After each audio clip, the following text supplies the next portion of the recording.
자, 댓글로 탄수화물과 탈모에 대한 질문이 올라와서 답변을 해드리는 영상입니다. 화면을 일시 정지하시고 질문 내용 먼저 확인을 해주세요.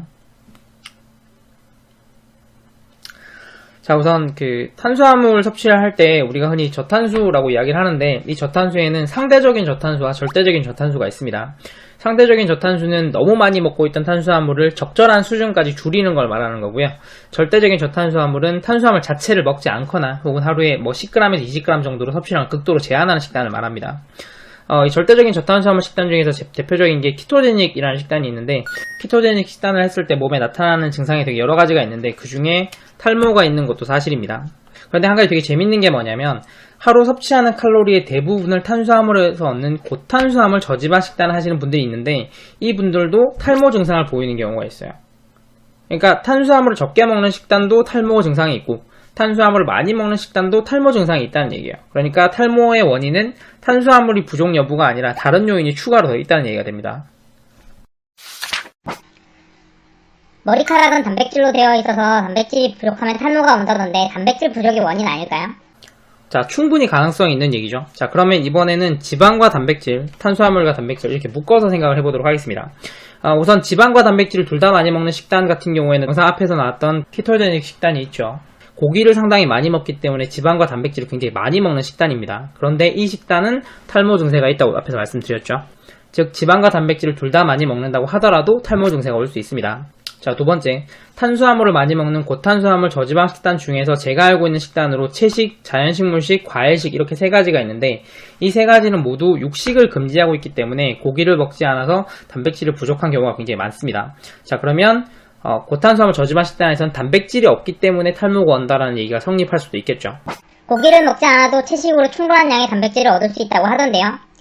자, 이게 채식 이야기를 할 때마다 항상 나오는 주제인데, 이론상 가능하긴 합니다. 이론상 가능하긴 한데 매일 2kg에서 3kg 정도의 야채를 먹어야 된다는 조건이 붙어요. 매일 그 정도 양을 먹지 못한다면 단백질이 부족할 수밖에 없습니다. 왜 그런지에 대해서는 예전에 만든 영상 중에 채식과 단백질 관련 영상이 있는데 그 영상에서 자세히 설명을 했었죠. 지금 오른쪽 위에 해당 영상 링크 나오고 있으니까 영상 내용 궁금한 분은 클릭해서 보시면 되고요. 제가 생각하기에 누구나 매일 2kg에서 3kg의 야채를 먹을 수 있다는 건 조금 비약이 심하기 때문에 고탄수화물 저지방 식단 같은 경우에는 단백질이 부족하다고 가정을 하겠습니다. 그럼 앞에서 말씀드린 대로 고탄수화물 저지방 식단에서 탈모가 오는 이유는 단백질이 부족하기 때문이다 라는 걸로 설명할 수가 있겠죠. 자, 그러면 거기서 만약에 단백질을 추가한다면 탈모가 오지 않을까요? 자, 보통 한국에서 정석이라고 불리는 다이어트 방식이 어떤 거냐면 저칼로리 식단을 하면서 운동을 병행하는 겁니다. 보통 이 식단을 어떻게 구성하느냐 하면 칼로리를 줄이기 위해서 지방 섭취는 철저하게 제한을 하고요. 운동하는 데 필요한 글리코겐을 얻기 위해서 탄수화물은 감자나 고구마를 통해서 얻습니다. 그리고 근육을 만드는 데 필요한 단백질은 닭가슴살을 통해서 얻어요. 그리고 공복감을 없애기 위해서 추가로 샐러드를 굉장히 많이 먹습니다. 그러니까 이 식단은 탄수화물과 단백질을 많이 먹는 식단이라는 의미죠.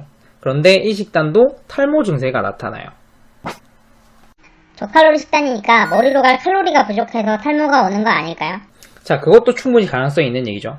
탄수화물과 단백질은 충분히 먹고 있는 상황에서 우리가 칼로리를 높여서 탈모를 예방하려면 어떻게 해야 될까요? 우선 단백질 같은 경우에는 우리 몸에 칼로리를 공급하기보다는 신체를 구성하는 재료로 사용이 되기 때문에 단백질은 제외를 하도록 하겠습니다. 그럼 남은 게 탄수화물과 지방이죠.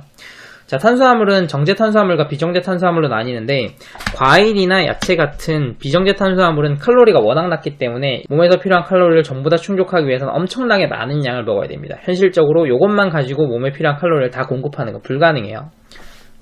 정제 탄수화물을 먹는다면 몸에 필요한 칼로리를 전부 다 공급하는 건 가능하기는 하겠지만 혈당 낙차라든지 에너지 변환 문제로 인해서 식욕이 증가하고 비만이 되는 위험이 있습니다. 자, 그러면 우리가 비정제 탄수화물 섭취를 유지를 하면서 몸에 필요한 칼로리를 다 공급해서 탈모를 예방하는 방법은 결국 지방을 추가로 먹는 수밖에 없다는 얘기가 돼요. 그러니까 결국 탄수화물, 지방, 단백질을 다 먹어야 된다는 얘기로 결론이 나는 거죠. 그리고 질문에 나왔던 생리 역시 탈모랑 비슷하다고 생각을 하시면 됩니다. 키토제닉 식단 후기 중에는 생리량이 줄었다는 후기가 굉장히 많고, 고탄수화물 저지방 식단 후기 중에는 생리 자체를 안 한다는 후기가 굉장히 많아요. 섭취 칼로리를 줄이는 저칼로리 식단에서는 생리 불순 증상을 보이기도 하죠. 정리를 하자면 생리나 탈모는 탄수화물, 지방, 단백질 세 가지 영양소 중에서 하나라도 제대로 섭취하지 않으면 나타나는 증상이기 때문에 비정제 음식으로 세 가지를 모두 다 섭취하는 것이 문제를 해결할 수 있는 방법이라고 생각을 해요. 그럴싸하죠?